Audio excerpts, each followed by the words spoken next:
Gustavo Coelar pode pintar no Corinthians? E o Palmeiras definiu um preço para vender Rafael Veiga? Vídeo de hoje do canal do Nicola esclarece esses dois assuntos e fala sobre protestos de uma torcida organizada na porta do CT do Vasco. Preciso te atualizar também sobre as últimas do Flamengo, situação envolvendo o Gustavo Henrique praticamente definida. Quero te falar ainda sobre a possibilidade de um ex-zagueiro do Galo pintar no futebol brasileiro, o que há de verdade na chance dele pintar no Atlético Mineiro ou no próprio Flamengo. Preciso te contar também sobre as últimas do mercado, bastidores, finanças e muito mais. Antes, deixa eu só me apresentar, sou Jorge Nicola, jornalista esportivo, e a missão por aqui é deixar você super bem informado sobre as coisas do seu time do coração. Para não perder nada, aperta o botão vermelho de inscreva-se, ative as notificações e, se puder também, deixa like que a gente agradece bastante. Bora contar que todo esse conteúdo é um oferecimento de aposta ganha. Estou colocando na tela os jogos da Sul-Americana nessa terça-feira. Estarei na transmissão de América e Defensa e Justiça no Paramount Plus, todo mundo convidado a assistir. Gostaria de deixar os meus palpites para os jogos dos brasileiros. Goiás e Universitário da Goiás. América e Defensa e Justiça vai da América. São Paulo, mesmo com muitos problemas e desfalques, deve vencer o Porto Cabelo na condição de visitante. Se você manja de futebol e gosta de palpitar, vem se divertir comigo na aposta ganha. Para participar é super simples, só pegar o link que está no comentário fixo, faça seu cadastro e bora lá. Quero começar o vídeo dessa terça-feira à tarde com as últimas dos bastidores e as notícias. Bora falar sobre o São Paulo, que tem 11 desfalques para o confronto contra o Porto Cabelo. O São Paulo não contará com Ferranesi, Thales Costa, Moreira, Igor Vinícius, Wellington Galopo, Jandrei, David, Erisson, Arboleda e Rodrigo Nestor, os dois últimos poupados. Bora falar sobre Valls, lembra dele? Zagueiro revelado no São Paulo, vivia a fase de razoável para boa no Juventude depois de 2 anos de ausência por causa de problemas no joelho. Juventude já anunciou que está devolvendo o atleta ao São Paulo. O Valls voltou a sentir dores no joelho direito, que ele se recupere o mais rápido possível. Bora falar sobre Vinícius Júnior, que fez questão de participar de um amistoso que a seleção brasileira disputará na próxima data FIFA. Serão 2 amistosos, um em Portugal contra a Guiné e outro na Espanha, em Barcelona, contra a Senegal. O Brasil chegou a cogitar a possibilidade de não disputar esse jogo por causa dos protestos, dos atos racistas de torcedores espanhóis para com Vinícius Júnior, mas o jogo está confirmado. Quero falar também sobre o Brasileirão, que já teve 14 jogos com mais de 40 mil pagantes. A média da atual temporada de público é de 26 mil torcedores, uma média bem legal. Bora falar sobre o William Thomas. Recém-demitido no Internacional, ele caiu depois da derrota por 3-1 para o Grêmio no último Grenal. E o William Thomas pode nem ficar muito tempo desempregado. O nome dele é o mais cotado para assumir o lugar de Thiago Escuro, que está trocando o cargo de dirigente máximo do Red Bull Bragantino para trabalhar no futebol francês, mais especificamente no Mônaco. Quero falar agora sobre Júnior Alonso e te ajudar a entender por que o nome do zagueiro paraguaio, que já pertenceu ao Atlético Mineiro, virou pauta de várias discussões entre torcedores e a possibilidade dele voltar ao Brasil como reforço.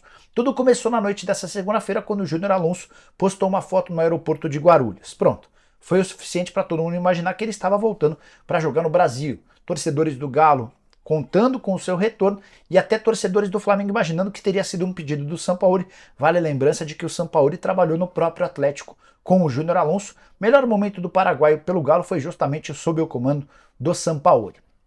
Chequei essa história e o que eu posso contar para vocês é que o Júnior Alonso esteve no Brasil por uma coincidência, por um acaso. Ele foi liberado pelo Krasnodar da Rússia, clube que detém seus direitos econômicos, para acompanhar o nascimento do filho no Paraguai. E o voo para o Paraguai tinha uma conexão em São Paulo, por isso a postagem. Nada além disso, ele vai acompanhar o nascimento do filho, inclusive na sequência deve ganhar folga, férias, até porque o campeonato russo já está bem perto do fim. Atleta que, enquanto vestiu a camisa do Atlético, disputou 132 partidas, tem 2 gols marcados, foi tricampeão mineiro, campeão brasileiro e da Copa do Brasil. Importante lembrar que ele não estará entre os atletas que podem se usar do prolongamento da... Só para explicar direitinho, a FIFA recentemente anunciou que atletas estrangeiros que atuam na Ucrânia e na Rússia estão liberados a continuarem com contratos suspensos até junho de 2024. Esse caso não vai se aplicar ao Júnior Alonso, que já estava jogando na Rússia, então ele, para deixar o Krasnodar, precisaria da aprovação do clube russo. Bora falar sobre o Atlético Mineiro, que acaba de receber, ou recebeu nas últimas horas, para ser mais preciso, um Pix de 55 milhões de reais. Essa grana se refere a uma das parcelas, a primeira delas, por conta da venda dos 25% dos direitos econômicos, direitos do Diamond Mall que o Galo ainda tinha. Diamond Mall é um dos shoppings mais importantes de BH. Até outros tempos o Atlético tinha 50% das ações, vendeu 25% para a Multiplan e vendeu mais 25% para uma empresa chamada Fundo Pedra Negra, que é da área da mineração, fundada por mineiros. O Galo conseguiu 55 milhões dos 170 milhões que serão utilizados para todo o pagamento, o restante da grana vai ser pago de forma parcelada. E o Atlético prometeu usar todo o dinheiro da venda do Diamond Mall para quitação de dívidas. Esses 55 milhões já foram, por exemplo, fundamentais para a quitação de salários atrasados. Os salários dos atletas que não haviam sido pagos no dia 8 de maio foram quitados nessa segunda-feira. Quero falar agora sobre o Vasco da Gama, terça-feira de protestos por parte de torcedores, que se dividiram entre dois locais. Uma parte da organizada foi até o CT, onde o Vasco treina, e cobrou de jogadores, de dirigentes e até da comissão técnica. Alguns vídeos mostraram os atletas chegando ao CT e sendo intimados, cobrados, clima ruim, clima chato. Sobrou até para um ex-jogador do Vasco, no caso o German Cano, que é atleta do Fluminense. Fluminense e Vasco treinam na mesma rua e o Cano acabou, por um azar, cruzando com esses torcedores e ouviu poucas e boas. Já outro grupo de torcedores do Vasco decidiu ir até a sede da 777 no Rio de Janeiro, fica lá na Barra da Tijuca. E aí pôde-se ouvir: cadê o dinheiro? 777 vai se F3 pontinhos, o Vasco não precisa de você. Além de críticas e xingamentos a Paulo Brax, que é o diretor de futebol. Vasco vive fase bem ruim, são 6 partidas sem vitória, na zona do rebaixamento. Time que começou o Campeonato Brasileiro deixando uma boa impressão, vai de mal a pior. Bora falar agora sobre o Flamengo, que deve vir embolsar nos próximos dias 1.400.000 euros ou 7 milhões e meio de reais pela venda do Gustavo Henrique. Só para lembrar, o Gustavo, atleta do Flamengo, foi emprestado na temporada passada ao Fenerbahçe e o Flamengo teve direito a exatamente 1.400.000 euros. Ficou combinado que, caso ele terminasse a temporada sem lesões, o Fenerbahçe seria obrigado a comprá-lo em definitivo pelo mesmo valor, mais 1.400.000 euros, totalizando 15 milhões de reais. Antes de gravar esse vídeo, conversei com o Luiz Carvalho, que é o representante do Gustavo. O Luiz ainda não dá o negócio como sacramentado, mas assegura que a única possibilidade de o Gustavo Henrique deixar de ficar de forma definitiva no Fenerbahçe é se ele tiver uma contusão daqui até o fim do campeonato. O torneio está bem perto do fim, nas últimas rodadas, então para o torcedor do Flamengo basta mais um pouquinho de torcida para que ele não se machuque e o negócio seja efetivado. Importante lembrar que o Gustavo Henrique perdeu a condição de titular recentemente, seu último jogo em 19 de março. Já se vão 2 meses sem entrar em campo, desde que foi contratado pelo Fenerbahçe, 23 partidas, 3 gols e uma única assistência. Hora de falar sobre o Palmeiras. O jornalista Diego Firmino, que cobre o Palmeiras, contou que Leila Pereira está disposta a ouvir propostas por Rafael Veiga por algo na casa dos 20 milhões de euros ou 107 milhões de reais. Esse seria o valor que faria com que o Palmeiras topasse negociar seu principal atleta. Veiga, de 27 anos de idade, temporada espetacular, são 22 jogos com 11 gols e mais 6 assistências. O cara tem 17 participações em gol em apenas 22 partidas.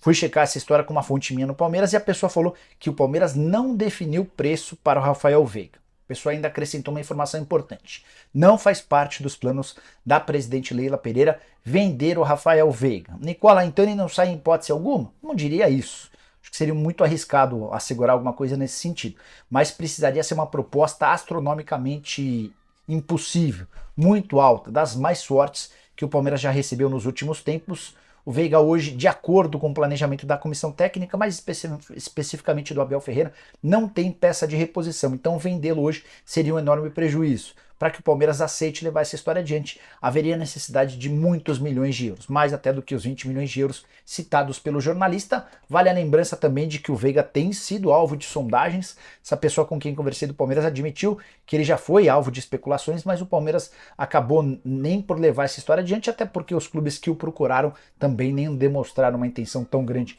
de contratá-lo. Há muita gente assegurando que se o Veiga sair, o Claudinho pode ser o substituto natural. Que o Claudinho quer jogar no Palmeiras, já contei para vocês que o Palmeiras gostaria de contar com o atleta também.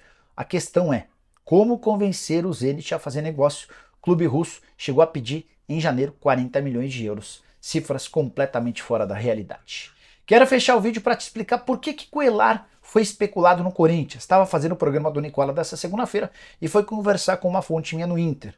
Internacional tem conversas avançadas com Gustavo Cuéllar, você vai lembrar dele, volante colombiano que disputou, teve uma passagem bastante interessante pelo Flamengo e já está há algum tempo no Al Hilal. O contrato dele na Arábia Saudita se encerra em 1 ano.